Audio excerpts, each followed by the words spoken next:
Президенттикке талапкер Садыр Жапаровдун шайлоо программасында экономикалык өсүүгө өзгөчө көңүл бурулган. Текшерүүлөргө мораторий киргизүү жана административдик тосмолорду алып салуу, өлкөдөгү башаламандык жана өзгөчө кырдаал учурунда жабыр тарткан ишкерлерди жана инвесторлорду компенсациялоо боюнча мамлекеттик кепилдиктерди берүү механизмдерин иштеп чыгуу, менчикти коргоо жана менчик ээлеринин укуктарынын кол тийбестиги жөнүндөгү укуктук нормаларды күчөтүү, кыргызстандык жана чет өлкөлүк ишкерлерди колдоого алуу, коргоо жана инвесторлордун ишенимин кайтаруу, энергетика таңкыстыгы көйгөйүн комплекстүү чечүү программасын ишке ашырууну баштоо, бюджетти толтуруу максатында кендерди иштетүү боюнча түзүлгөн келишимдерди улуттук кызыкчылыкты эске алуу менен кайрадан карап чыгуу.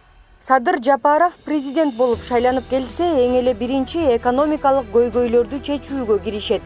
Бюджеттин кирешесин өстүрүү үчүн ишкерлерге карата мыйзамсыз аракеттер токтотулуп, инвесторлордун ишеними кайтарылат. Мамлекеттик жана жергиликтүү органдар тарабынан түзүлгөн ашыкча бюрократиялык тоскоолдуктар кескин азайтылсын. Атайлап жасалган создуктуруулар кыскартылсын. Мамлекеттик кызмат көрсөтүүлөр бизнес үчүн оптималдаштырылсын. Ал үчүн салык кодексине өзгөртүүлөр жана башка укуктук ченемдик актылар боюнча документтердин пакети даярдалсын.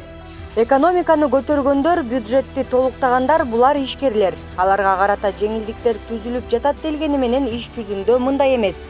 Салыктын түрлөрүнүн көптүгү да көмүскө экономиканын өсүшүнө түрткү болууда.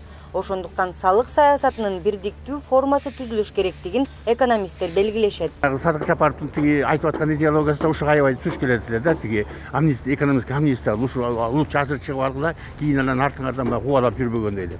Ошон үчүн ошол эркини бизнесмендер, налоговиктер чогулуп алып туруп акылдашып, кандай формасы кылып, Минфин кошулуп өкмөттөн үчөө бир формага келишсе жакшы болот эле. Кыргызстан дүйнөлүк соода уюмуна ВСП+ ЯЭПке мүчө болгону менен андагы мүмкүнчүлүктөрдү толук колдонбой келет.